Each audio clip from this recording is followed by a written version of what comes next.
Hey everybody, how is it going? Welcome back to my channel.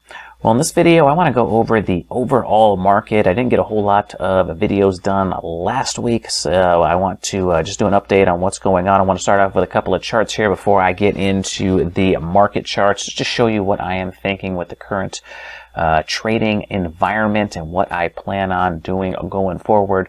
But I want to start off with this chart right here, and this chart shows the tracking of the spread between the 10-year to the 3-month U.S. Treasury yield curve. Now, this has usually been a pretty good indicator for future economic recessions.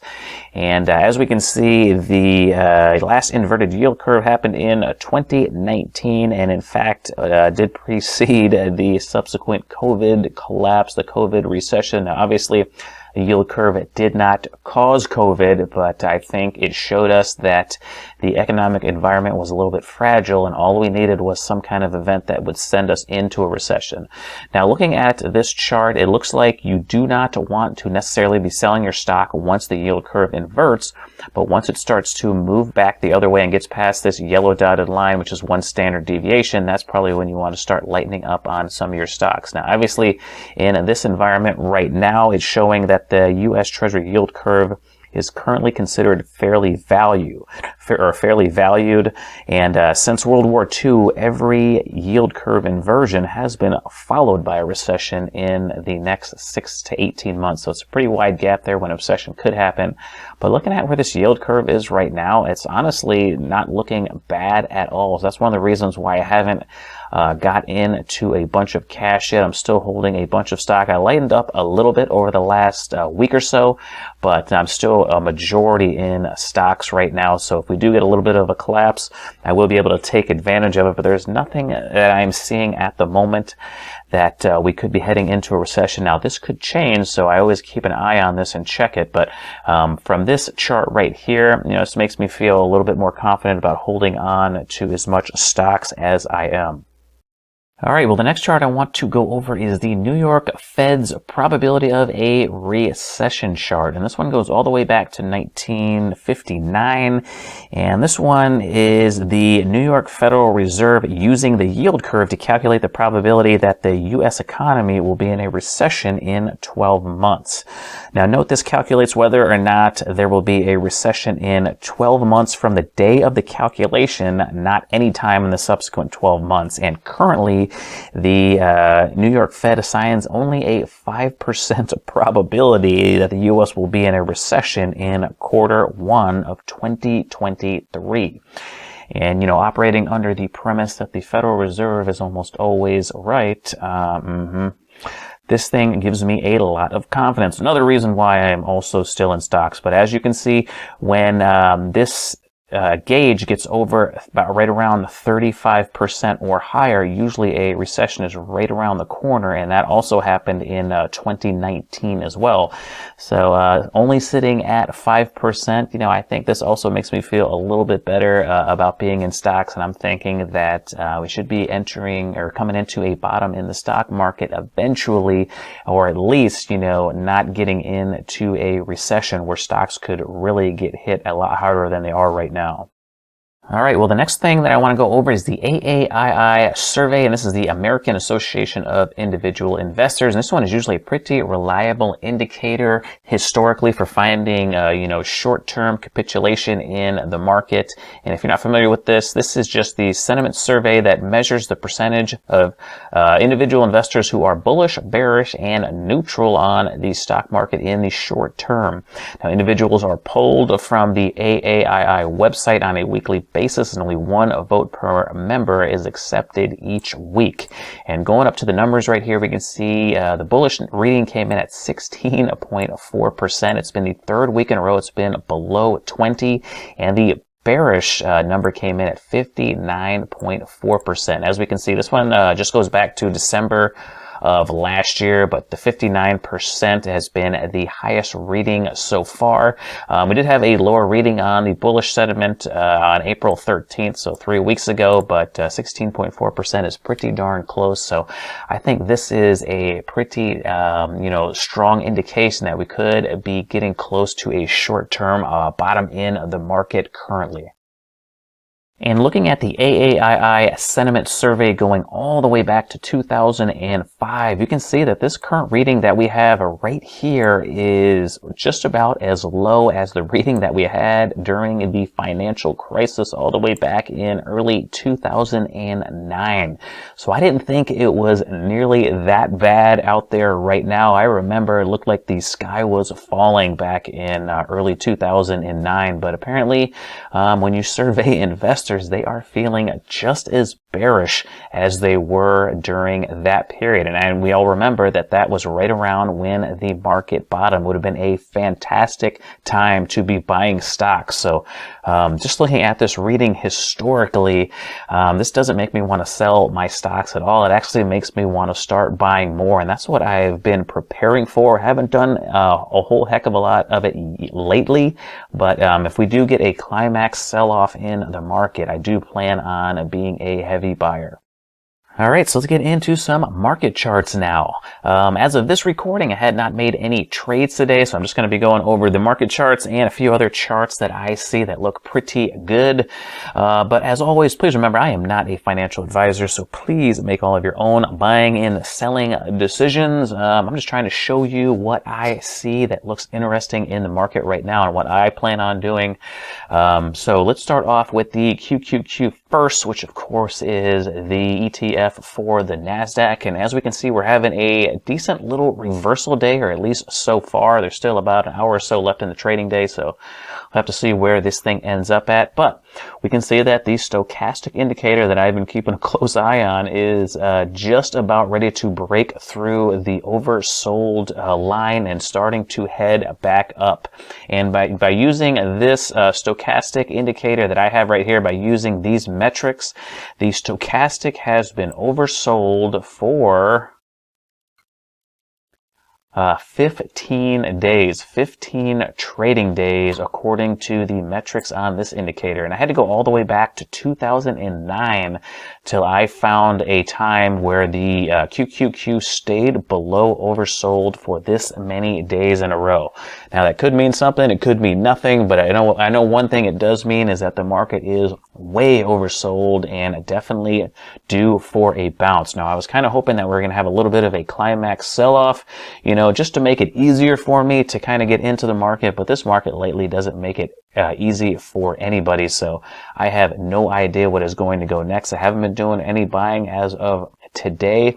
I'm not getting the feeling that this is a bottom just yet, but if it is, I will certainly take it. If we break above that 8-period exponential moving average, this white line on the chart, I'm definitely going to look to get long, because we are certainly overdue for a multi-day bounce, and I don't want to miss it just because there isn't a textbook climax sell-off. But I think that's where we are right now with the QQQs.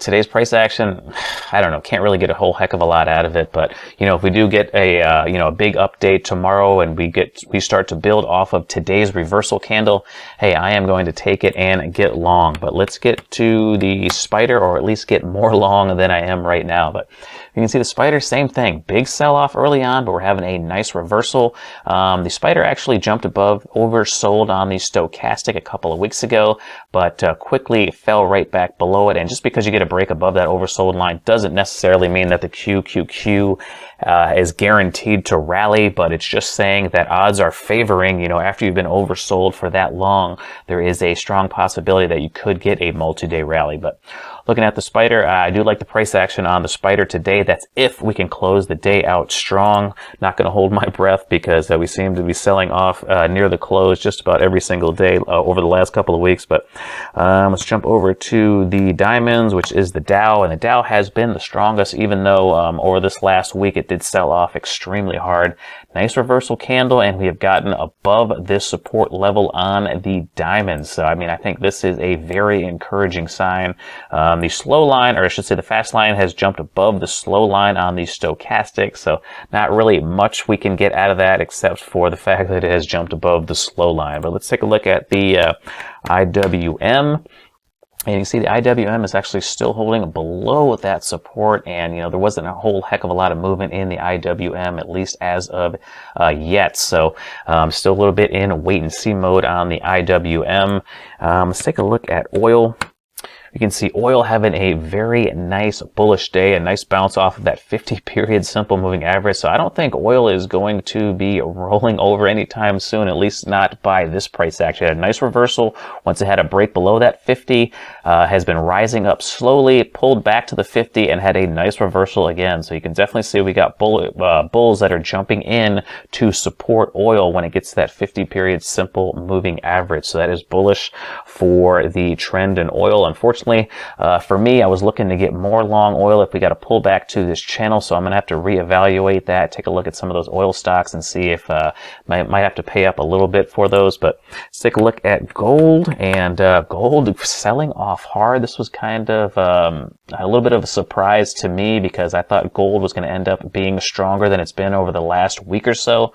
But hey, the price action is what it is. This is kind of telling me that maybe investors out there are thinking that inflation, could be coming down in the future. Normally, they bid up the price of gold when they expect inflation to continue to go higher. So maybe they are thinking that inflation is going to be coming down, at least not going up nearly as fast as it has been going up. But let's get into some nice looking charts in some individual stocks.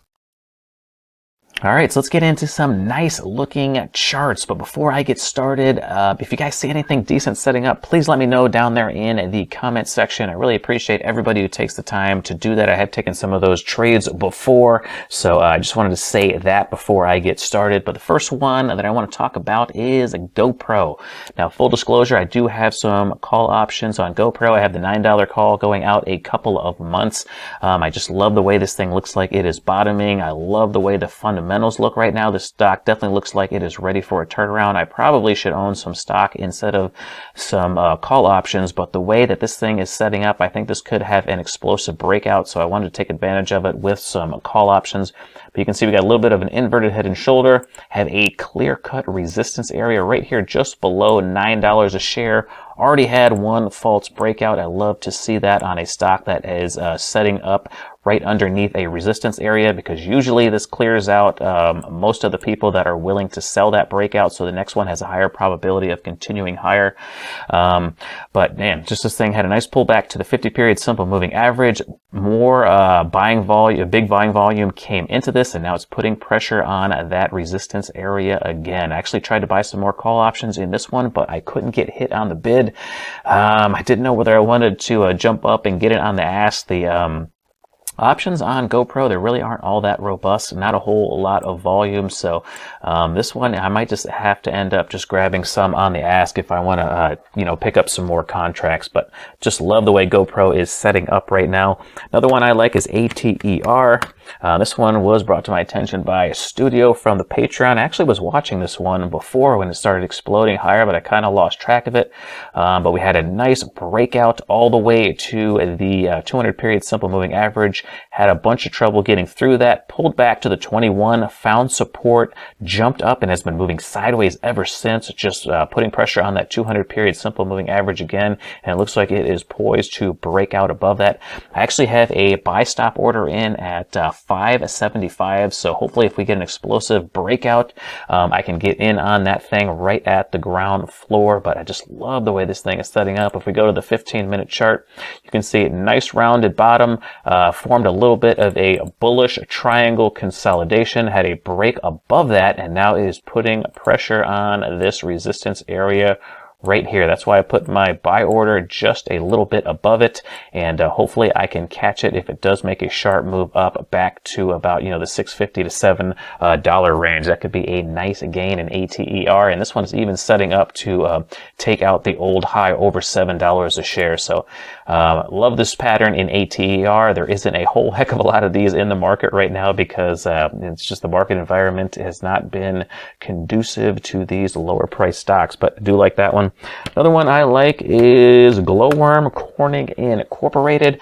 A lot of volume coming into this one, and is holding above that 8 8-period exponential moving average, and it looks like it is probably ready to break above this 50-period simple moving average right around 36. So if the market does turn around and find a bottom, I think Corning should do well. Another one I like is Micron. Here you can see Micron had a move down a few days ago, then it jumped right back up and is now formed a floor right around 67.75 and is breaking above the 8-period exponential moving average. This is one I would like to play with options if I do end up getting in this one. But man, I really like the way that MU is setting up. Another one I like in that space is Qualcomm. Qualcomm looking very similar. Qualcomm has jumped above the 8-period and is finding support at it. So if the market does end up bottoming, I think Qualcomm should do well. Another one I like is CXM.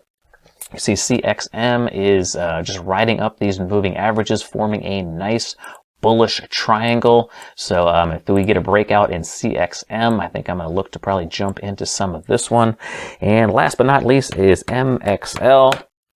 This one looking a lot like Qualcomm, jump above that 8-period exponential moving average and just moving sideways. So that is just consolidating, getting ready for that next move up. So I'm going to end the video right here. I don't want it to drag on too long. If you guys see anything decent setting up, let me know down there in the comment section. I really appreciate it.